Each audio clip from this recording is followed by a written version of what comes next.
DCM DK Shivakumar ಅವರ ನಿವಾಸಕ್ಕೆ CM Siddaramaiah ಈಗಾಗಲೇ ಆಗಮಿಸಿದ್ದಾರೆ. ಸದಾಶಿವನಗರದ ಡಿಕೆ ಶಿವಕುಮಾರ್ ಅವರ ನಿವಾಸಕ್ಕೆ ಸಿಎಂ ಸಿದ್ದರಾಮಯ್ಯ ಇದೀಗ ಆಗಮಿಸಿದ್ದಾರೆ. ಡಿಸಿಎಂ ಡಿಕೆಶಿ ಜೊತೆ ಸಿಎಂ ಸಿದ್ದರಾಮಯ್ಯ ಬ್ರೇಕ್ಫಾಸ್ಟ್ ಮಾಡಿದ್ದಾರೆ. ಡಿಸಿಎಂ ಡಿಕೆ ಶಿವಕುಮಾರ್ ಅವರ ನಿವಾಸಕ್ಕೆ ಈಗಾಗಲೇ ಸಿಎಂ ಸಿದ್ದರಾಮಯ್ಯ ಆಗಮಿಸಿದ್ದಾರೆ. ಸದಾಶಿವನಗರದ ಡಿಕೆ ಶಿವಕುಮಾರ್ ನಿವಾಸಕ್ಕೆ ಸಿಎಂ ಸಿದ್ದರಾಮಯ್ಯನವರು ಈಗಾಗಲೇ ಆಗಮಿಸಿದ್ದಾರೆ. ಡಿಸಿಎಂ ಡಿಕೆಶಿ ಜೊತೆ ಸಿಎಂ ಸಿದ್ದರಾಮಯ್ಯ ಬ್ರೇಕ್ಫಾಸ್ಟ್ ಅನ್ನ ಮಾಡಿದ್ದಾರೆ. ಸಿಎಂ ಸಿದ್ದರಾಮಯ್ಯ ಅವರನ್ನ ಹೂಗುಚ್ಛ ನೀಡುವ ಮೂಲಕ ಡಿಕೆ ಬ್ರದರ್ಸ್ ಅಂದ್ರೆ ಡಿಕೆ ಸುರೇಶ್ ಹಾಗೂ ಡಿಕೆ ಶಿವಕುಮಾರ್ ಇಬ್ಬರು ಕೂಡ ಸ್ವಾಗತಿಸಿದ್ದಾರೆ. ಸಿಎಂಗೆ ಹೂಗುಚ್ಛವನ್ನ ನೀಡಿ ಸ್ವಾಗತಿಸಿದ್ದಾರೆ ಡಿಕೆ ಸಹೋದರರು. ಡಿಸಿಎಂ ಡಿಕೆ ಶಿವಕುಮಾರ್ ಹಾಗೂ ಅವರ ಸಹೋದರ ಡಿಕೆ ಸುರೇಶ್ ಇಬ್ಬರು ಕೂಡ ಸ್ವಾಗತಿಸಿದ್ದಾರೆ. ಇಬ್ಬರು ಮನೆ ಬಾಗಿಲಿನಲ್ಲಿ ನಿಂತು ಸಿಎಂ ಸಿದ್ದರಾಮಯ್ಯನವರಿಗೆ ಸ್ವಾಗತವನ್ನ ಕೋರಿದ್ದಾರೆ. ಬ್ರೇಕ್ಫಾಸ್ಟ್ನಲ್ಲಿ ನಾಟಿ ಕೋಳಿ ಸಾರಿನ ಜೊತೆ ಬಿಸಿ ಬಿಸಿ ಚರ್ಚೆಯನ್ನ ಕೂಡ ನಡೆಸಲಾಗಿದೆ. ರಾಜ್ಯದಲ್ಲಿ ಈಗಾಗಲೇ ನಾಯಕತ್ವ ಬದಲಾವಣೆ ವಿಚಾರ ಸಾಕಷ್ಟು ಚರ್ಚೆಗೆ ಗ್ರಾಸವಾಗಿತ್ತು. ಅಂತಹ ಸಂದರ್ಭದಲ್ಲಿ ಸಿಎಂ ಸಿದ್ದರಾಮಯ್ಯ ಹಾಗೂ ಡಿಸಿಎಂ ಡಿಕೆ ಶಿವಕುಮಾರ್ ಇಬ್ಬರು ನಾಯಕರು ಇದೀಗ ಬ್ರೇಕ್ಫಾಸ್ಟ್ ಮೀಟಿಂಗ್ ಅನ್ನ ಮಾಡ್ತಾ ಇರುವುದು ಸಾಕಷ್ಟು ಕುತೂಹಲವನ್ನ ಮೂಡಿಸ್ತಾ ಇದೆ. ದೃಶ್ಯಾವಳಿಗಳಲ್ಲಿ ನೀವು ಕೂಡ ಇದೀಗ ಗಮನಿಸ್ತಾ ಇರಬಹುದು. ಸಿಎಂ ಸಿದ್ದರಾಮಯ್ಯನವರು ಈಗಾಗಲೇ ಡಿಕೆಶಿ ಅವರ ನಿವಾಸಕ್ಕೆ ಆಗಮಿಸಿದ್ದಾರೆ. ಸದಾಶಿವ ನಗರದಲ್ಲಿರುವಂತಹ ಡಿಕೆಶಿ ನಿವಾಸಕ್ಕೆ ಆಗಮಿಸಿದ್ದಾರೆ. ಅದರಲ್ಲೂ ಸಿಎಂ ಸಿದ್ದರಾಮಯ್ಯನವರು ಅಲ್ಲಿಗೆ ಆಗಮಿಸಿದ್ದಾರೆ ಅನ್ನೋದ್ರಿಂದ ಈಗಾಗಲೇ ಹೈ ಸೆಕ್ಯೂರಿಟಿಯನ್ನ ನೀಡಲಾಗಿದೆ. ಯಾವುದೇ ಅಹಿತಕರ ಘಟನೆ ನಡೀಬಾರದು ಅಂತ ಹೇಳಿ ಹೈ ಸೆಕ್ಯೂರಿಟಿಯನ್ನ ನೀಡಲಾಗಿದೆ. ದೃಶ್ಯಾವಳಿಗಳಲ್ಲಿ ಗಮನಿಸ್ತಾ ಇರಬಹುದು ಯಾವ ರೀತಿ ಸೆಕ್ಯೂರಿಟಿಯನ್ನ ನೀಡಲಾಗಿದೆ ಅಂತ ಹೇಳಿ. ಸಿಎಂ ಸಿದ್ದರಾಮಯ್ಯನವರು ಡಿಕೆಶಿ ಅವರ ನಿವಾಸಕ್ಕೆ ಬಂದಂತಹ ಸಂದರ್ಭದಲ್ಲಿ ಡಿಕೆ ಶಿವಕುಮಾರ್ ಹಾಗೂ ಅವರ ಸಹೋದರ ಡಿಕೆ ಸುರೇಶ್ ಇಬ್ಬರು ನಾಯಕರು ಕೂಡ ಸಿಎಂ ಸಿದ್ದರಾಮಯ್ಯನವರಿಗೆ ಒಂದು ಹೂಗುಚ್ಛವನ್ನ ನೀಡುವ ಮೂಲಕ ಆಹ್ವಾನಿಸಿದ್ದಾರೆ, ಸ್ವಾಗತವನ್ನ ಕೋರಿದ್ದಾರೆ ಎನ್ನಲಾಗ್ತಾ ಇದೆ. ಸಾಕಷ್ಟು ಕುತೂಹಲವನ್ನ ಮೂಡಿಸ್ತಾ ಇದೆ. ಯಾವೆಲ್ಲ ವಿಚಾರದ ಬಗ್ಗೆ ಚರ್ಚೆಯನ್ನ ಮಾಡಬಹುದು ಇಬ್ಬರು ನಾಯಕರು, ಯಾಕೆ ಈ ಬ್ರೇಕ್ಫಾಸ್ಟ್ ಮೀಟಿಂಗ್ ಅನ್ನ ನಡೆಸ್ತಾ ಇದ್ದಾರೆ ಅನ್ನುವ ಪ್ರಶ್ನೆ ಕೂಡ ಮೂಡ್ತಾ ಇದೆ. ಸಾಕಷ್ಟು ಕುತೂಹಲವನ್ನ ಮೂಡಿಸ್ತಾ ಇದೆ ಇಬ್ಬರು ನಾಯಕರ ಮೀಟಿಂಗ್. ದೃಶ್ಯಾವಳಿಗಳಲ್ಲಿ ನೀವು ಕೂಡ ಇದೀಗ ಗಮನಿಸ್ತಾ ಇರಬಹುದು. ಬ್ಯಾರಿಕೇಡ್ ಅನ್ನ ಹಾಕಿ ಸಾಕಷ್ಟು ಪೊಲೀಸರನ್ನ ನಿಯೋಜನೆಯನ್ನ ಕೂಡ ಮಾಡಲಾಗಿದೆ. ಯಾವುದೇ ಅಹಿತಕರ ಘಟನೆ ನಡೀಬಾರದು ಅಂತ ಹೇಳಿ ಅಲ್ಲಿ ಸಾಕಷ್ಟು ಪೊಲೀಸರನ್ನ ನಿಯೋಜನೆ ಮಾಡಿರುವಂತದನ್ನ ದೃಶ್ಯಾವಳಿಗಳಲ್ಲಿ ಗಮನಿಸ್ತಾ ಇರಬಹುದು. ಸಾಕಷ್ಟು ಬ್ಯಾರಿಕೇಡ್ ಅನ್ನ ಕೂಡ ಹಾಕಿದ್ದಾರೆ. ಸಾರ್ವಜನಿಕರ ಪ್ರವೇಶಕ್ಕೆ ನಿಷೇಧವನ್ನ ಕೂಡ ಹೇರಲಾಗಿದೆ. ಇಲ್ಲಿ ಬ್ರೇಕ್ಫಾಸ್ಟ್ ಮೀಟಿಂಗ್ ಬಗ್ಗೆ ಮಾತನಾಡೋದಾದ್ರೆ ಇಲ್ಲಿ ಯಾವ ವಿಚಾರದ ಬಗ್ಗೆ ಚರ್ಚೆಯನ್ನ ಮಾಡಬಹುದು? ಒಗ್ಗಟ್ಟನ್ನ ಪ್ರದರ್ಶಿಸುವುದಕ್ಕೆ ಈ ರೀತಿಯಾಗಿ ಪ್ಲಾನ್ ಅನ್ನ ಮಾಡ್ಕೊಂಡಿದ್ರ ಇಬ್ಬರು ನಾಯಕರು ಎನ್ನುವ ಪ್ರಶ್ನೆ ಇದೇ ಸಂದರ್ಭದಲ್ಲಿ ಎದುರಾಗ್ತಾ ಇದೆ. ಅಂದ್ರೆ ರಾಜ್ಯದಲ್ಲಿ ಈಗಾಗಲೇ ನಾಯಕತ್ವ ಬದಲಾವಣೆ ವಿಚಾರ ಸಾಕಷ್ಟು ಚರ್ಚೆಗೆ ಗ್ರಾಸವಾಗಿದೆ. ಒಂದ್ ಕಡೆ ಸಿಎಂ ಸಿದ್ದರಾಮಯ್ಯನವರು ಪದೇ ಪದೇ ಬಹಿರಂಗವಾಗಿ ಹೇಳಿಕೆಯನ್ನ ನೀಡ್ತಾ ಇದ್ರು. 5 ವರ್ಷಗಳ ಕಾಲ ನಾನೇ ಮುಖ್ಯಮಂತ್ರಿ ಆಗಿರ್ತೇನೆ, ಹೈಕಮಾಂಡ್ ನಾಯಕರು ಏನಾದ್ರು ತೀರ್ಮಾನವನ್ನ ಮಾಡಿದ್ರೆ ಪರ್ಮಿಷನ್ ಅನ್ನ ಕೊಟ್ರೆ ನಾನೇ ಮುಖ್ಯಮಂತ್ರಿ ಆಗಿರ್ತೇನೆ ಅಂತ ಸಿದ್ದರಾಮಯ್ಯನವರು ಈಗಾಗಲೇ ಪದೇ ಪದೇ ಬಹಿರಂಗವಾಗಿ ಹೇಳಿಕೆಯನ್ನ ನೀಡ್ತಾ ಇದ್ರು.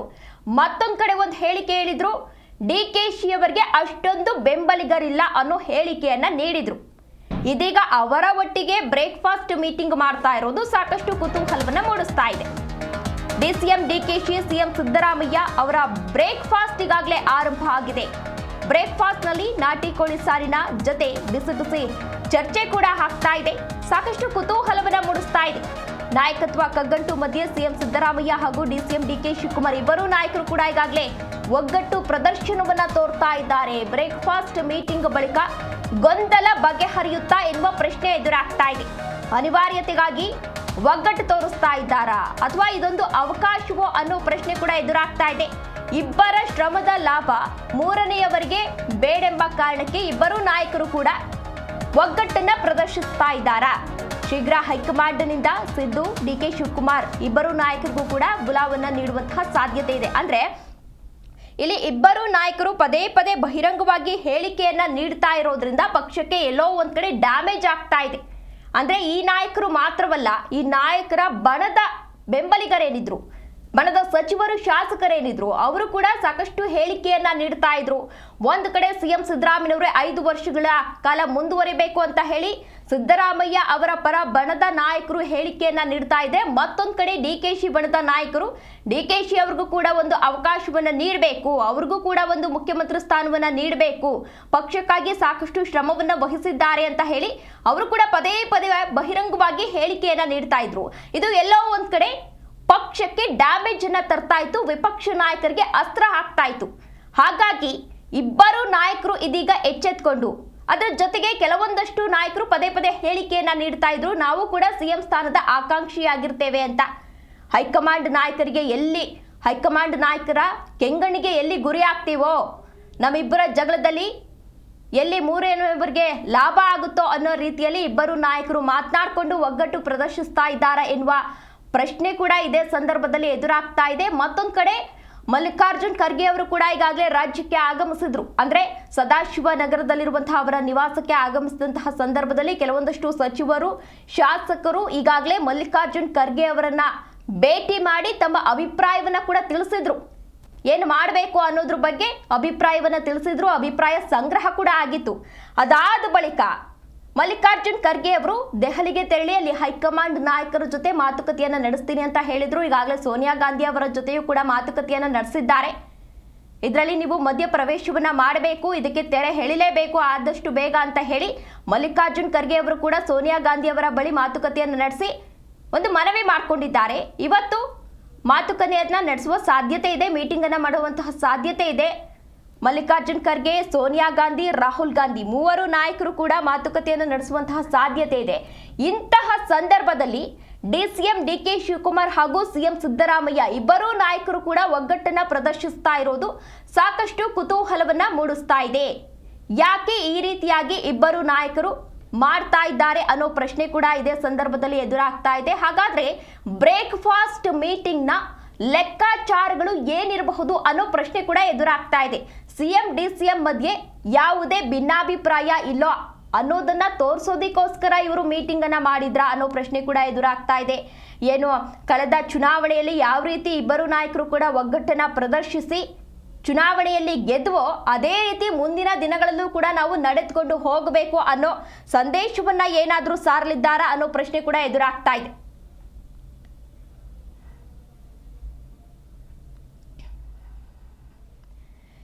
ಇದೇ ವಿಚಾರಕ್ಕೆ ಸಂಬಂಧಪಟ್ಟಂತೆ ಹೆಚ್ಚಿನ ಡೀಟೇಲ್ಸ್ ಅನ್ನ ನೀಡಲಿದ್ದಾರೆ ನಮ್ಮ ಪ್ರತಿನಿಧಿ ರಾಜಪ್ಪ. ರಾಜಪ್ಪ, ಇದೀಗ ರಾಜ್ಯ ರಾಜಕೀಯದಲ್ಲಿ ಏನಾಗ್ತಾ ಇದೆ ಅನ್ನೋದು ಎಲ್ಲದೂ ಕೂಡ ಗೊತ್ತೇ ಇದೆ. ಇದೀಗ ಡಿಸಿಎಂ ಡಿಕೆ ಶಿವಕುಮಾರ್ ಹಾಗೂ ಸಿಎಂ ಸಿದ್ದರಾಮಯ್ಯ ಇಬ್ರು ಕೂಡ ಬ್ರೇಕ್ಫಾಸ್ಟ್ ಮೀಟಿಂಗ್ ಅನ್ನ ಕೂಡ ಮಾಡ್ತಾ ಇದ್ದಾರೆ. ಸದ್ಯದ ಅಪ್ಡೇಟ್ಸ್ ಏನಿದೆ, ಏನಾಗ್ತಾ ಇದೆ ಡೆವಲಪ್ಮೆಂಟ್? ಅಶ್ವಿನಿ, ಡಿಸಿಎಂ ಡಿಕೆ ಶಿವಕುಮಾರ್ ನಿವಾಸಕ್ಕೆ ಮುಖ್ಯಮಂತ್ರಿ ಸಿದ್ದರಾಮಯ್ಯವರು ಸುಮಾರು 9:40 ವೇಳೆಗೆ ಆಗಮಿಸಿದ್ದಾರೆ. ಇಂದು ಏನು ವಿಶೇಷ ಅಂತಂದರೆ ಡಿಸಿಎಂ ಡಿಕೆ ಶಿವಕುಮಾರ್ ನಿವಾಸದಲ್ಲಿ ಸಿದ್ದರಾಮಯ್ಯವ್ರಿಗೆ ಉಪಹಾರ ಕೂಟವನ್ನು ಆಯೋಜನೆ ಮಾಡಿದ್ದಾರೆ. ಇಬ್ಬರು ನಾಯಕರು ಮೊನ್ನೆ ನಡೆದಂತಹ ಶನಿವಾರ ಸಿಎಂ ನಿವಾಸದಲ್ಲಿ ಆದಂತಹ ಉಪಹಾರ ಕೂಟದ ನಂತರ ಡಿಸಿಎಂ ನಿವಾಸಕ್ಕೆ ಇಂದು ಮುಖ್ಯಮಂತ್ರಿನ ಆಹ್ವಾನ ನೀಡಲಾಗಿತ್ತು. ಅದರ ಪ್ರಕಾರ ಇವತ್ತು ಸಿಎಂ ಅವರು ಡಿಸಿಎಂ ನಿವಾಸಕ್ಕೆ ಆಗಮಿಸಿದ್ದಾರೆ. ಇಡೀ ವಿಶೇಷ ಅಂದರೆ ಡಿಸಿಎಂ ನಿವಾಸ ಸುತ್ತಮುತ್ತ ಬ್ಯಾರಿಕೇಡ್ನ ಹಾಕಿ ಭಾರೀ ಭದ್ರತೆಯನ್ನು ಕಲ್ಪಿಸಲಾಗಿದೆ. ಮುಖ್ಯಮಂತ್ರಿ ಜೊತೆಗೆ ಇತರ ಸಚಿವರು ಸಹ ಬರ್ತಾರೆ ಅಂತ ಒಂದು ನಂಬಿಕೆ ಇತ್ತು. ಆದರೆ ಕೇವಲ ಮುಖ್ಯಮಂತ್ರಿಗಳು ಮಾತ್ರ ಬಂದಿದ್ದಾರೆ. ಹಾಗಾಗಿ ಸಿಎಂ ಮತ್ತು ಡಿಸಿಎಂ ಇಬ್ಬರೇ ಈ ಒಂದು ಉಪಹಾರ ಕೂಟದಲ್ಲಿ ಭಾಗವಹಿಸುವಂಥ ಸಾಧ್ಯತೆ ಇದೆ. ಈಗಾಗಲೇ ಹೇಳಿದಂತೆ ಡಿಸಿಎಂ ನಿವಾಸದಲ್ಲಿ ಸಿಎಂ ಸಿದ್ದರಾಮಯ್ಯನಿಗೋಸ್ಕರ ನಾಟಿ ಕೋಳಿ ಸಾರು ಮತ್ತು ಇಡ್ಲಿ ಮತ್ತು ಸಾಂಬಾರನ್ನ ಸಿದ್ಧಪಡಿಸಲಾಗಿದೆ ಅಂತ ಮಾಹಿತಿ ಇದೆ. ಡಿಸಿಎಂ ಡಿಕೆ ಶಿವಕುಮಾರ್ ಉಪಹಾರವನ್ನು ಮಾಡುವಂಥ ಸಾಧ್ಯತೆ ಬಹುತೇಕ ಕಡಿಮೆ. ಯಾಕಂದರೆ ಇಂದು ಹನುಮ ಜಯಂತಿ ಇರೋ ಕಾರಣಕ್ಕೋಸ್ಕರ ಸಿದ್ದರಾಮಯ್ಯವ್ರಿಗೆ ಮಾತ್ರ ನಾಟಿ ಕೋಳಿ ಸಾರು ಇಡ್ಲಿಯನ್ನು ಕೊಡ್ತಾರೆ. ಡಿಸಿಎಂ ಡಿಕೆ ಶಿವಕುಮಾರ್ ಇಡ್ಲಿ ಮತ್ತು ಚಟ್ನಿಯನ್ನು ಸೇವಿಸುವಂಥ ಸಾಧ್ಯತೆ ಇದೆ. ಇನ್ನು ಮುಂದುವರೆದ ಭಾಗವಾಗಿ ಇದುವರೆಗೆ ಸಿಎಂ ಅವರು 2-3 ಬಾರಿ ಡಿಸಿಎಂ ನಿವಾಸಕ್ಕೆ ಬಂದಿದೆ. ಆದರೆ ಡಿಸಿಎಂ ಅವರ ಅಧಿಕೃತ ನಿವಾಸಕ್ಕೆ ಬಂದಿಲ್ಲ. ಅದು ಬದಲಾಗಿ ಡಿಕೆ ಸುರೇಶ್ ಅವರ ನಿವಾಸಕ್ಕೆ 2-3 ಬಾರಿ ಭೋಜನ ಕೂಟಕ್ಕೆ ಬಂದಿದ್ದರು ಮತ್ತು ಹಲವಾರು ಸಂದರ್ಭದಲ್ಲಿ ಸಭೆಗಳಿಗೂ ಸಹ ಸದಾಶಿವನಗರಕ್ಕೆ ಬಂದಿದ್ದರು. ಡಿಸಿಎಂ ಡಿಕೆ ಶಿವಕುಮಾರ್ ಎದುರುಗಡೆ ಇರುವಂತಹ ಡಿಕೆ ಸುರೇಶ್ ಅವರ ನಿವಾಸಕ್ಕೆ 2-3 ಬಾರಿ ಹಿಂದೆ ಸಿದ್ದರಾಮಯ್ಯವರು ಬಂದಿದ್ದು ಇತಿಹಾಸ ಇದೆ. ಅದಾದ ನಂತರ ಮತ್ತೆ ಅವರು ಅಧಿಕೃತ ನಿವಾಸಕ್ಕೆ ಯಾರನ್ನೂ ಸಹ ಸಿಎಂ ಸೇರಿದಂತೆ ಯಾವ ನಾಯಕರನ್ನು ಅವರು ಸೇರಿಸಿರಲಿಲ್ಲ. ಮಲ್ಲಿಕಾರ್ಜುನ ಖರ್ಗೆ ಅವರು ಸಹ ಈ ನಿವಾಸಕ್ಕೆ ಬಂದಲ್ಲಿ. ಇತ್ತೀಚೆಗೆ ರಾಹುಲ್ ಗಾಂಧಿ ಅವರು ಬೆಂಗಳೂರಿಗೆ ಬಂದ ಸಂದರ್ಭದಲ್ಲಿ ಡಿಸಿಎಂ ಅವರ ನಿವಾಸಕ್ಕೆ ಒಂದ್ಸಲ ಬಂದು ಹೋಗಿದೆ ಇತಿಹಾಸ ಇದೆ. ಇನ್ನು ಉಳಿದಂತೆ ಇಂದು ಸಿಎಂ ಸಿದ್ದರಾಮಯ್ಯ ಮತ್ತು ಡಿಸಿಎಂ ಡಿಕೆ ಶಿವಕುಮಾರ್ ಅವರು ರಾಜ್ಯದ ರಾಜಕಾರಣ ಬಗ್ಗೆ, ಅಧಿಕಾರ ಹಂಚಿಕೆ ಸೂತ್ರದ ಬಗ್ಗೆ ಮೊನ್ನೆ ಈಗಾಗಲೇ ಹೈಕಮಾಂಡ್ ಕೊಟ್ಟಂಥ ಸೂಚನೆ ಹಿನ್ನೆಲೆಯಲ್ಲಿ ಇಬ್ಬರೂ ಸಹ ಉಪಹಾರ ಕೂಟದಲ್ಲಿ ಭಾಗವಹಿಸಿ ಚರ್ಚೆ ನಡೆಸಿದರು. ಹಾಗಾಗಿ ಪಕ್ಷದ ವರಿಷ್ಠರು ಮೊನ್ನೆ ನಡೆದಂತಹ ಸಂಸದೀಯ ಮಂಡಳಿ ಸಭೆಯಲ್ಲಿ ಈ ಒಂದು ವಿಷಯವನ್ನು ಚರ್ಚಿಸ್ತೇವೆ ಅಂತ ಸೋನಿಯಾ ಗಾಂಧಿ ಅವರು ಮಲ್ಲಿಕಾರ್ಜುನ ಖರ್ಗೆ ಜೊತೆ ಹೇಳಿದ ನಂತರ ರಾಜ್ಯದ ರಾಜಕಾರಣದ ಬಗ್ಗೆ ಯಾವ ನಿರ್ಣಯವನ್ನು ಕೈಗೊಳ್ತಾರೆ ಅಂತ ಅನ್ನೋದು ಇನ್ನೂ ಸಹ ಕುತೂಹಲ ಇದೆ. ಯಾಕಂದರೆ ಸಂಸದೀಯ ಮಂಡಳಿ ಸಭೆ ಆದ ನಂತರ ಈ ಒಂದು ವಿಚಾರದಲ್ಲಿ ಯಾವುದಾದ್ರು ಒಂದು ನಿರ್ಣಯವನ್ನು ಕೈಗೊಳ್ಳುವಂಥ ಸಾಧ್ಯತೆ ಇದೆ. ಕೈಗೊಂಡು ರಾಜ್ಯದ ನಾಯಕರಿಗೆ ಮಾಹಿತಿಯನ್ನು AICC ಅವರು ರವಾನೆ ಮಾಡ್ಬೋದು ಅಂತ ವಿಶ್ವಾಸವನ್ನು DK ಶಿವಕುಮಾರ್ ಮತ್ತು CM ಸಿದ್ದರಾಮಯ್ಯ ಹೊಂದಿದ್ರು. ಅದು ಇದುವರೆಗೆ ಯಾವುದೇ ಮಾಹಿತಿ ಲಭ್ಯವಾಗಿಲ್ಲ. ಹಾಗಾಗಿ ಲೋಕಸಭಾ ಅಧಿವೇಶನ ಆರಂಭವಾಗಿದೆ. 8ನೇ ತಾರೀಕಿಂದ ವಿಧಾನಮಂಡಲದ ಉಭಯ ಸದನ ಸಹ ಆರಂಭವಾಗುತ್ತೆ.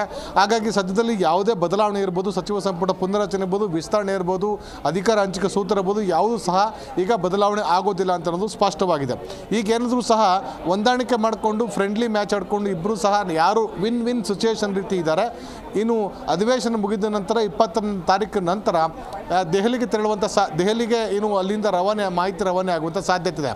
ಇದರ ಮಧ್ಯೆ 8ನೇ ತಾರೀಕಿಂದ ಒಳಗನ್ನೇ ದೆಹಲಿಗೆ CM DCM ಅವರು ಇಬ್ಬರು ಸಹ ತೆರಳುವಂಥ ಸಾಧ್ಯತೆ ಇದೆ. ಲೋಕಸಭಾ ಅಧಿವೇಶನ ನಡೀತಾ ಇರೋ ಕಾರಣಕ್ಕೋಸ್ಕರ ಕರ್ನಾಟಕ ರಾಜ್ಯದ ಸಂಸದರ ಜೊತೆ ಮುಖ್ಯಮಂತ್ರಿ ಸಿದ್ದರಾಮಯ್ಯ ಮತ್ತು DK ಶಿವಕುಮಾರ್ ಅವರು ಸಭೆಯನ್ನು ನಡೆಸಿ ಆ ಸಂಸದರಿಗೆ ಔತಣಕೂಟ ನೀಡುವ ಜೊತೆಗೆ ರಾಜ್ಯದ ರಾಜಕಾರಣದ ಬಗ್ಗೆ ಚರ್ಚಿಸಿ, ರಾಜ್ಯದ ವಿದ್ಯಮಾನಗಳ ಬಗ್ಗೆ ಇರ್ಬೋದು, ರಾಜ್ಯದ ಯೋಜನೆಗಳ ಬಗ್ಗೆ ಇರ್ಬೋದು, ಅನುದಾನ ಬಾಕಿ ಇರುವಂಥ ವಿಚಾರ ಇರ್ಬೋದು, ಯಾವೆಲ್ಲ ಸಮಸ್ಯೆಗಳಿವೆ, ಕೇಂದ್ರದ ಮುಂದೆ ಇರುವಂಥ ಪ್ರಸ್ತಾವನೆಗಳಿಗೆ ಆದಷ್ಟು ಶೀಘ್ರವಾಗಿ ಅನುಮೋದನೆ ಕೊಡುವಂಥದ್ದು ಮತ್ತು ವಿಶೇಷವಾಗಿ ಹಲವಾರು ವರ್ಷಗಳ ಬಾಕಿ ಇರುವಂತಹ ಅನುದಾನವನ್ನು ಬಿಡುಗಡೆ ಮಾಡಬೇಕು ಅಂತ ಡಿಮ್ಯಾಂಡನ್ನು ಸಹ ಸಂಸದರ ಮುಂದೆ ಇಡುವಂಥ ಸಾಧ್ಯತೆ ಇದೆ. ಈ ಒಂದು ವಿಷಯವೂ ಸಹ ಬಾಕಿ ಇದೆ. ಹಾಗಾಗಿ 2-3 ದಿನಗಳ ಒಳಗಾಗಿ CM ಸಿದ್ದರಾಮಯ್ಯ, DK ಶಿವಕುಮಾರ್ ಸಂಸದರಿಗೆ ಔತಣಕೂಟವನ್ನು ಅಥವಾ ಅವರಿಗೆ ಒಂದು ಉಪಹಾರ ಕೂಟವನ್ನು ಆಯೋಜನೆ ಮಾಡುವಂಥ ಸಾಧ್ಯತೆ ಇದೆ. ಹೀಗಾಗಿ ದೆಹಲಿ ತೆರಳುವಂಥ ಸಾಧ್ಯತೆ ನಿಚ್ಚಳವಾಗಿದೆ. ಇದನ್ನು ಹೊರತುಪಡಿಸಿ DK ಶಿವಕುಮಾರ್ ಇರ್ಬೋದು, CM ಸಿದ್ದರಾಮಯ್ಯ ಇರ್ಬೋದು, ಹೆಚ್ಚಿನ ವಿಚಾರವನ್ನು ಚರ್ಚಿಸುವಂಥ ಸಾಧ್ಯತೆ ಕಡಿಮೆ. ಯಾಕಂತಂದರೆ ಇಬ್ಬರು ಈಗಾಗಲೇ ಒಂದು ಅಂಡರ್ಸ್ಟ್ಯಾಂಡಿಂಗ್ ಬಂದಿದ್ದಾರೆ.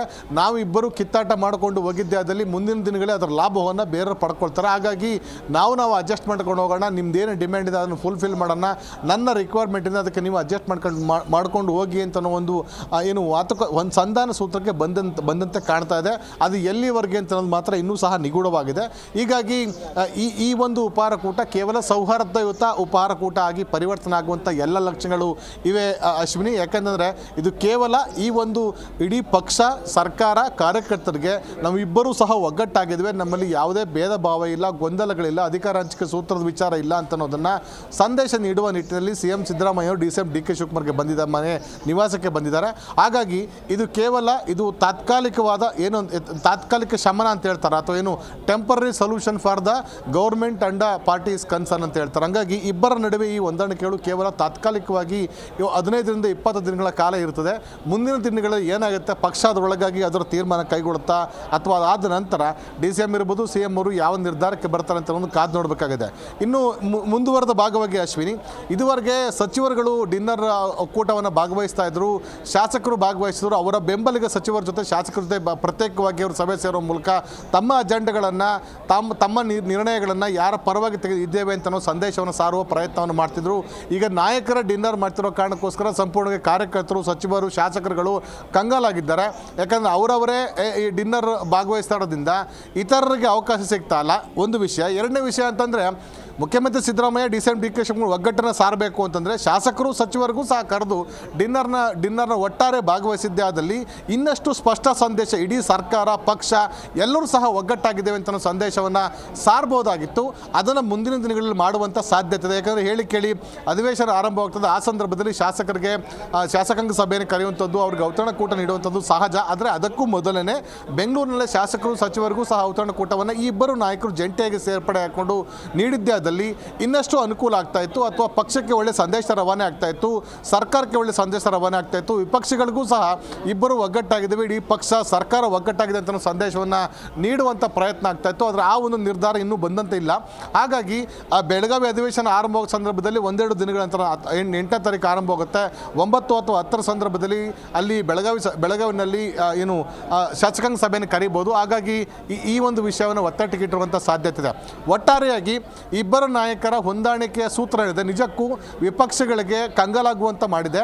ಇಬ್ಬರ ನಾಯಕರು ಮುಂದಿನ ದಿನಗಳಲ್ಲಿ ಇದೇ ರೀತಿ ಒಗ್ಗಟ್ಟಿನ ಸೂತ್ರವನ್ನು ಅನುಸರಿಸ್ತಾರಾ ಅಥವಾ ಮುಂದಿನ ದಿನಗಳಲ್ಲಿ ಅಧಿಕಾರ ಹಂಚಿಕೆ ಸೂತ್ರಕ್ಕೆ ಕಿತ್ತಾಟ ಮಾಡ್ತಾರಾ ಅಂತ ಅನ್ನೋದು ಕಾಲ ಅದಕ್ಕೆ ಉತ್ತರವನ್ನು ನೀಡಬೇಕಾಗುತ್ತೆ. ಅಶ್ವಿನಿ. ಓಕೆ ರಾಜಪ್ಪ, ಈಗಾಗಲೇ ನೀವು ಹೇಳ್ತಾ ಇದ್ರಿ ಇದೊಂದು ವಿಚಾರ ಏನಿದೆ, ಇಬ್ಬರ ಫ್ರೆಂಡ್ಶಿಪ್ ಏನಿದೆ, ಇದು ತಾತ್ಕಾಲಿಕವಾಗಿದೆ ಅಂತ ಹೇಳಿ. ಅಂದರೆ ನಾಯಕತ್ವ ಬದಲಾವಣೆ ವಿಚಾರ ಮುಂದಿನ ದಿನಗಳಲ್ಲಿ ಚರ್ಚೆ ಆಗುವಂತಹ ಸಾಧ್ಯತೆ ಇದೆಯಾ ಹಾಗಿದ್ರೆ? ಅಶ್ವಿನಿ, ಇದು ಕೇವಲ ತಾತ್ಕಾಲಿಕವಾಗಿ ಈ ಒಂದು ವಿಚಾರವನ್ನು ಮುಂದೂಡಲಾಗಿದೆ. ಡಿ ಕೆ ಶಿವಕುಮಾರ್ ಅಧಿಕಾರ ಹಂಚಿಕೆ ಸೂತ್ರದ ಬಗ್ಗೆ ಪ್ರಸ್ತಾಪ ಮಾಡಿದ್ರು. ಸಿದ್ದರಾಮಯ್ಯ ಅದಕ್ಕೆ ಕೌಂಟರ್ ಆಗಿ ಸಚಿವ ಸಂಪುಟ ಪುನರ್ರಚನೆ ಮಾಡ್ತೀವಿ ಅಂತ ಹೇಳಿದ್ರು. ಪಕ್ಷದ ಹೈಕಮಾಂಡ್ CM ಸಿದ್ದರಾಮಯ್ಯನವರ ಒಂದು ಆಶಯ ಪ್ರಕಾರ ಸಚಿವ ಸಂಪುಟ ಪುನರ್ರಚನೆಗೆ ಓಕೆ ಮಾಡಿದರೆ ಅಥವಾ ಅನುಮೋದನೆ ಕೊಟ್ಟಿದ್ದರೆ ಡಿ ಕೆ ಶಿವಕುಮಾರ್ ಅಧಿಕಾರ ಹಂಚಿಕೆ ಸೂತ್ರ ಜಾರಿ ಆಗ್ತಾ ಇರಲಿಲ್ಲ. ಮತ್ತು CM ಸಿದ್ದರಾಮಯ್ಯನವರು ಈ ಒಂದು ಕಾರ್ಯದಲ್ಲಿ ಅನುಮೋದನೆ ಕೊಡದೇ ಇದ್ದ ಕಾರಣಕ್ಕೋಸ್ಕರ ಕನಿಷ್ಠ ಪಕ್ಷ ಅಟ್ಲೀಸ್ಟ್ 2 ಖಾಲಿ ಇರುವಂತಹ ರಾಜಣ್ಣ ಮತ್ತು B ನಾಗೇಂದ್ರ ರಾಜೀನಾಮೆ ಕೊಟ್ಟಂತಹ ಖಾಲಿ ಇದ್ದಂಥ ಹುದ್ದೆಗಳನ್ನೂ ಭರ್ತಿ ಮಾಡಬೇಕು ಅಂತ ಪ್ರಯತ್ನ ಮಾಡಿದ್ರು. ಅದಕ್ಕೂ ಸಹ ಬ್ರೇಕ್ ಆಗಿದೆ. ಡಿ ಕೆ ಶಿವಕುಮಾರ್ ಅಧಿಕಾರ ಹಂಚಿಕೆ ಸೂತ್ರಕ್ಕೂ ಬ್ರೇಕ್ ಬಿದ್ದಿದೆ. ಹಾಗಾಗಿ ಯಾರನ್ನೂ ಸಹ ಇಲ್ಲಿ ಯಾರಿಗೂ ಗೆದ್ದವರಿಲ್ಲ, ಯಾರೂ ಸೋತವರಿಲ್ಲ. ಸಿದ್ದರಾಮಯ್ಯವರು ಸಹ ಗೆಲ್ಲಲಿಲ್ಲ, ಡಿ ಕೆ ಶಿವಕುಮಾರ್ ಸೋಲಿಲ್ಲ, ಡಿ ಕೆ ಶಿವಕುಮಾರ್ ಗೆಲ್ಲಲಿಲ್ಲ, ಸಿದ್ದರಾಮಯ್ಯ ಸೋಲಿಲ್ಲ. ಹೀಗಾಗಿ ಇದೊಂದು ರೀತಿ ವಿನ್ ಸಿಚುಯೇಷನ್ ಅಂತ ಇದೆ. ಅದು ಎಲ್ಲಿ ತನಕ ಅಂದರೆ ತಕ್ಷಣ ಇದು ಕದನ ವಿರಾಮ ಅಂತ ಹೇಳ್ತಾರೆ, ಸೀಸ್ ಫೈರ್ ವೈಲೇಷನ್ ಅಂತ. ಈಗ ಅಲ್ಲಿ ತನಕ ಇನ್ನು 20ನೇ ತಾರೀಕು ನಂತರ ಮತ್ತೆ ಸೀಸ್ ಫೈರ್ ವೈಲೇಷನ್ನ DCM ಅವ್ರು ಮಾಡ್ತಾರೆ ಅಥವಾ ಸಿದ್ದರಾಮಯ್ಯ ಅವ್ರು ಮಾಡ್ತಾರೆ ಅಂತ ಒಂದು ಕಾದು ನೋಡಬೇಕಾಗಿದೆ. ಯಾಕಂತಂದರೆ ಅಲ್ಲಿಯವರೆಗೆ ಇಬ್ಬರೂ ಸಹ ತಾಳ್ಮೆಯನ್ನು ಕಾಯ್ಕೊಂಡಿದ್ದಾರೆ. ಯಾಕಂದರೆ ವಿಧಾನಮಂಡಲದ ಉಭಯ ಸದನ ನಡೀತಾ ಇದೆ, ಲೋಕಸಭಾ ಅಧಿವೇಶನ ನಡೀತಿದೆ. ಅಲ್ಲಿ ಕಾಂಗ್ರೆಸ್ ಪಕ್ಷಕ್ಕೆ ಇರುಸುಮುರುಸು ಆಗುವಂಥ ಸಾಧ್ಯತೆ ಇದೆ. ವಿಪಕ್ಷಗಳು ಅದನ್ನು ದುರ್ಬಳಕೆ ಮಾಡಿಕೊಂಡು ಅದನ್ನು ಬಳಕೆ ಮಾಡಿಕೊಂಡು ಸರ್ಕಾರದ ವಿರುದ್ಧ ಅವಿಶ್ವಾಸ ನಿರ್ಣಯ ಮಂಡನೆ ಮಾಡ್ಬೋದು. ನಿಮ್ಮನ್ನ ನಾಯಕರ ಅಧಿಕಾರಕ್ಕೋಸ್ಕರ ಕಿತ್ತಾಡ್ತಿದ್ದಾರೆ, ರಾಜ್ಯದ ಜನತೆಗೆ ನೀವೇನು ಅಭಿವೃದ್ಧಿ ಮಾಡ್ತೀರಾ ಅಂತ ಪ್ರಶ್ನೆ ಎತ್ತಬಹುದು. ಅಂಥ ಸಂದರ್ಭದಲ್ಲಿ ಉತ್ತರ ಹೇಳಲಿಕ್ಕೆ ಸರ್ಕಾರಕ್ಕೆ ಮುಜುಗರ ಆಗುತ್ತೆ, ಸಚಿವರಿಗೂ ಸಹ ಮುಜುಗರ ಆಗುತ್ತೆ. ಅದನ್ನು ತಪ್ಪಿಸಲಿಕ್ಕೋಸ್ಕರ ಈ ತಾತ್ಕಾಲಿಕ ವ್ಯವಸ್ಥೆಯನ್ನು ರೂಪಿಸಿಕೊಂಡಿದ್ದಾರೆ. ಹಾಗಾಗಿ ಇದು ಒಂದು ರೀತಿ ಪರ್ಮನೆಂಟ್ ಆಪರೇಷನ್ ಮಾಡಿಕೊಂಡು ರೋಗಿಯನ್ನು ಗುಣಪಡಿಸಿದ್ದು ಅಲ್ಲ. ತಾತ್ಕಾಲಿಕವಾಗಿ ನಿಮಗೆ ಪೇನ್ ಕಿಲ್ಲರ್ ಕೊಟ್ಟು ಸ್ವಲ್ಪ ದಿನ ನೀವು ಆರೋಗ್ಯ ಸುಧಾರಿಸ್ಕೊಳ್ಳಿ, ಒಂದು ವೇಳೆ ಗುಣಮುಖವಾದರೆ ಸರಿ, ಇಲ್ಲದಿದ್ದಲ್ಲಿ ಆಪರೇಷನ್ ಮಾಡೋಣ ಅಂತ ಮುಂದೂಡುವಂಥ ಪರಿಸ್ಥಿತಿ ಇದೆ. ಹಾಗಾಗಿ ಕಾಂಗ್ರೆಸ್ ಪಕ್ಷ ಇರುವಂಥ ಗಾಯ, ಈ ಅಧಿಕಾರ ಹಂಚಿಕೆ ಸೂತ್ರದ ಗಾಯ ಇದೆ, ಇನ್ನೂ ಸಹ ವಾಸಿಯಾಗಿಲ್ಲ. ಕೇವಲ ಬ್ಯಾಂಡೇಜ್ ಹಾಕಿ ಮುಚ್ಚಿ ಎಲ್ಲರೂ ಸಹ ಚೆನ್ನಾಗಿದ್ದಾರೆ ಅಂತ ತೋರ್ಪಡಿಸಕ್ಕೆ ಪ್ರದರ್ಶನವನ್ನು ಇಬ್ಬರು ನಾಯಕರು ಮಾಡ್ತಿದ್ದಾರೆ. ಅದು ಮುಂದಿನ ದಿನಗಳಲ್ಲಿ ಅದು ಕ್ಯೂ ಆಗಿ ಅಥವಾ ಮತ್ತಷ್ಟು ಕ್ಯಾನ್ಸರ್ ಆಗಿ ತಿರುಗುವಂಥ ಸಾಧ್ಯತೆ ಇದೆ. ಅದು ಆಯಾ ನಾಯಕರ ಮನಸ್ಥಿತಿ ಮೇಲೆ ಮತ್ತು ಅಷ್ಟು ಬೇಗ ಪಕ್ಷದ ವರಿಷ್ಠರು ಸೂಕ್ತವಂತ ತೀರ್ಮಾನ ಕೈಗೊಂಡಿದ್ದೇ ಆದಲ್ಲಿ ಇದು ಬಗೆಹರಿಸ್ಬೋದು. ಅಥವಾ ಅವರು ನಿರ್ಲಕ್ಷ್ಯ ಮಾಡಿದ್ದೇ ಆದಲ್ಲಿ ಈ ಒಂದು ವೃಣ ಅಥವಾ ಈ ಒಂದು ಗಾಯ ಮತ್ತಷ್ಟು ಉಲ್ಬಣ ಆಗ್ಬೋದು. ಹಾಗಾಗಿ ಇನ್ನು 10ರಿಂದ 15 ದಿನಗಳ ಕಾಲ ಏನೆಲ್ಲ ಆಗುತ್ತೆ, ಅದರ ಮುಂದಿನ ಪರಿಣಾಮ ಏನಾಗುತ್ತೆ ಅಂತ ಅನ್ನೋದನ್ನ ಕಾದು ನೋಡಬೇಕಾಗಿದೆ. ಅಶ್ವಿನಿ. ಓಕೆ ರಾಜಪ್ಪ, ಇದೀಗ ಒಂದು ಕಡೆ CM ಸಿದ್ದರಾಮಯ್ಯ ಹಾಗೂ DCM DK ಶಿವಕುಮಾರ್ ಇಬ್ಬರು ನಾಯಕರು ಕೂಡ ಬ್ರೇಕ್ಫಾಸ್ಟ್ ಮೀಟಿಂಗ್ ಅನ್ನ ಮಾಡ್ತಾ ಇದ್ದಾರೆ. ಮತ್ತೊಂದು ಕಡೆ ದೆಹಲಿಯಲ್ಲಿ ಇವತ್ತು ಹೈಕಮಾಂಡ್ ನಾಯಕರು ಮೀಟಿಂಗ್ ಅನ್ನ ಮಾಡುವಂತಹ ಸಾಧ್ಯತೆ ಇದೆ. ಈ ಮೀಟಿಂಗ್ ಮೇಲೆ ಸಾಕಷ್ಟು ಕುತೂಹಲ ಕೂಡ ಮೂಡ್ತಾ ಇದೆ. ಯಾಕೆ ಅಂತ ಅಂದ್ರೆ ಅವ್ರು ಏನು ತೀರ್ಮಾನವನ್ನ ಕೈಗೊಳ್ಳಬಹುದು ಅಂತ. ಅವರ ತೀರ್ಮಾನ ಇದೀಗ 2028ರ ಚುನಾವಣೆ ಏನಾಗುತ್ತೆ ಅದಕ್ಕೂ ಕೂಡ ಪರಿಣಾಮವನ್ನ ಬೀರುತ್ತೆ. ಹಾಗಾಗಿ ಹೈಕಮಾಂಡ್ ನಾಯಕರು ಏನೆಲ್ಲ ತೀರ್ಮಾನವನ್ನ ಕೈಗೊಳ್ಳಬಹುದು ಇವತ್ತು? ಅಶ್ವಿನಿ, ಸದ್ಯಕ್ಕೆ ಹೈಕಮಾಂಡ್ ವರಿಷ್ಠರು ಇಬ್ಬರು ನಾಯಕರ ಸೂಚಿಸಿದಂತೆ ಇಬ್ಬರು ಸಹ ಉಪಹಾರ ಕೂಟದಲ್ಲಿ ಭಾಗವಹಿಸಿದ್ದಾರೆ. ಪಕ್ಷದ ವರಿಷ್ಠರು ಸದ್ಯದಲ್ಲಿ ಯಾವುದೇ ಗೊಂದಲಗಳು ಆಸ್ಪದಕ್ಕೆ ಅವಕಾಶ ಕೊಡದಂತೆ ತೀರ್ಮಾನವನ್ನು ಕೈಗೊಳ್ಳುವಂಥ ಸಾಧ್ಯತೆ ಇದೆ. ಈಗಿರುವಂಥ ಸದ್ಯದ ಸ್ಥಿತಿಯನ್ನು, ಯಥಾಸ್ಥಿತಿಯನ್ನು ಅಧಿವೇಶನ ಮುಗಿಯೋ ತನಕ ಲೋಕಸಭಾ ಅಧಿವೇಶನ ಮತ್ತು ವಿಧಾನಸಭೆ ಅಧಿವೇಶನ ಮುಗಿಯೋ ತನಕನೂ ಸಹ ಕಾಯ್ದುಕೊಳ್ಳಿ. ಪಕ್ಷ, ಸರ್ಕಾರ ಮತ್ತು ಯಾವುದಕ್ಕೂ ಸಹ ಹಾನಿಯಾಗಬಾರ್ದು ಮತ್ತು ಇಮೇಜಕ್ಕೂ ಧಕ್ಕೆ ಆಗಬಾರ್ದು ಅಂತ. ಇದು ಎರಡನೇ ವಿಷಯ ಅಂತಂದರೆ DCM ಅಧಿಕಾರ ಹಂಚಿಕೆ ಸೂತ್ರ ಇರ್ಬೋದು, CM ಅವರ ಸಚಿವ ಸಂಪುಟ ಪುನರ್ರಚನೆ ಇರ್ಬೋದು, ಇವೆಲ್ಲ ಲೋಕಸಭಾ ಅಧಿವೇಶನ ವಿಧಾನಮಂಡಲ ಉಭಯ ಸದನ ಮುಕ್ತಾಯ ಆದ ನಂತರ ತೀರ್ಮಾನ ಕೈಗೊಳ್ತೇವೆ ಅಂತ ಅವ್ರಿಗೆ ಮುಂದೂಡಲಿಕ್ಕೆ ಎಲ್ಲ ಅವಕಾಶಗಳಿವೆ. ಅದನ್ನು ಮಾಡುವಂಥ ಸಾಧ್ಯತೆ ಹೆಚ್ಚಿದೆ. ಇನ್ನು ಮೂರನೇದಾಗಿ ಈ ಸಂದರ್ಭದಲ್ಲಿ ಇರುವಂಥ ಸ್ಥಿತಿಯನ್ನು ಈ ಒಂದು ಜೇನುಗೂಡಿಗೆ ಕಲ್ಲೊಡೆದಂತಾಗುತ್ತೆ. ಒಂದು ವೇಳೆ ಈ ಒಂದು ಸಂದರ್ಭದಲ್ಲಿ ಯಾವುದನ್ನು ಕೆದಕಿದ್ರೆ ಅಥವಾ ಈ ಒಂದು ವಿಷಯದಲ್ಲಿ ಸರ್ಕಾರದ ವಿರುದ್ಧ ನಿರ್ಣಯವನ್ನು ಕೈಗೊಂಡಿದ್ದೆ ಅದರಲ್ಲಿ CM ವಿರುದ್ಧ ಅಥವಾ DCM ವಿರುದ್ಧ ಕೈಗೊಂಡಿದ್ದೆ ಅದಲ್ಲಿ ಅದು ಸಹ ಮುಂದಿನ ದಿನಗಳಲ್ಲಿ ಪಕ್ಷ ಮತ್ತು ಸರ್ಕಾರಕ್ಕೆ ಹಾನಿಯಾಗುತ್ತೆ. ಹೀಗಾಗಿ ತಕ್ಷಣಕ್ಕೆ ಯಾವ ನಿರ್ಣಯವನ್ನು ಕೈಗೊಳ್ಳೋದಿಲ್ಲ.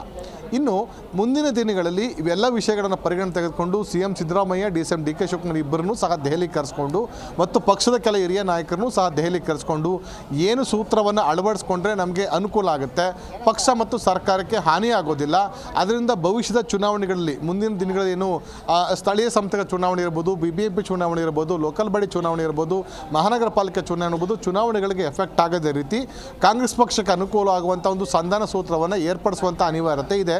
ಹೀಗಾಗಿ ಇದು ತಕ್ಷಣದಲ್ಲಿ ಯಾವುದೇ ನಿರ್ಣಯ ಕೈಗೊಂಡಿದ್ದೆ ಅದರಲ್ಲಿ ಪಕ್ಷ, ಸರ್ಕಾರಕ್ಕೆ ಹಾನಿ ಕಟ್ಟಿಟ್ಟ ಬುತ್ತಿ. ಹಾಗಾಗಿ ಇದೆಲ್ಲವನ್ನು ಅರಿತಿರುವಂಥ AICC ಅಧ್ಯಕ್ಷ ಅಂತ ಮಲ್ಲಿಕಾರ್ಜುನ್ ಖರ್ಗೆ ಅವರು ರಾಜ್ಯದ ಹಿರಿಯ ನಾಯಕರಾಗಿದ್ದಾರೆ, ಕಾಂಗ್ರೆಸ್ ಪಕ್ಷದ ಹಿರಿಯ ಸಚಿವರುಗಳು ಆಗಿದ್ದಾರೆ. ಹಾಗಾಗಿ ಅವ್ರಿಗೆ ಇದು ಸಂಪೂರ್ಣ ಮಾಹಿತಿ ಇದೆ. ರಣದೀಪ್ ಸಿಂಗ್ ಸುರ್ಜೇವಾಲಾ ಇರ್ಬೋದು, ಕೆ.ಸಿ. ವೇಣುಗೋಪಾಲ್ ಇರ್ಬೋದು, ಎಲ್ಲರಿಗೂ ಸಹ ಮಾಹಿತಿ ಇದೆ. ಹೀಗಾಗಿ ಈ ಒಂದು ವಿಷಯದಲ್ಲಿ ಯಾರೂ ಸಹ ದುಡುಕಿನ ನಿರ್ಧಾರ ತೆಗೆದುಕೊಳ್ಳೋದಿಲ್ಲ. ಈಗಿರುವಂಥ ಸಿಚುವೇಷನ್ನ ಅವರೇ ಸೂಚಿಸಿದಂತೆ ಈಗಿರುವಂಥ ಸಿಚುವೇಷನ್ನ ಯಥಾಸ್ಥಿತಿನ ಕಾಯ್ದುಕೊಂಡು ಹೋಗಿ ಮುಂದಿನ ದಿನಗಳಲ್ಲಿ ನಾವು ಸೂಚನೆ ಕೊಡ್ತೇವೆ ಅಂತ ಹೇಳ್ಬೋದು. ಹಾಗಾಗಿ ಈ ತಕ್ಷಣಕ್ಕೆ ಜನವರಿ ತನಕ ಯಾವುದೇ ಬದಲಾವಣೆ ಆಗೋದಿಲ್ಲ. ಯಾಕಂದರೆ ಫೆಬ್ರವರಿಯಿಂದ ಮತ್ತೆ ಲೋಕಸಭೆಯಲ್ಲಿ ಬಜೆಟ್ ಅಧಿವೇಶನ ಆರಂಭವಾಗುತ್ತೆ.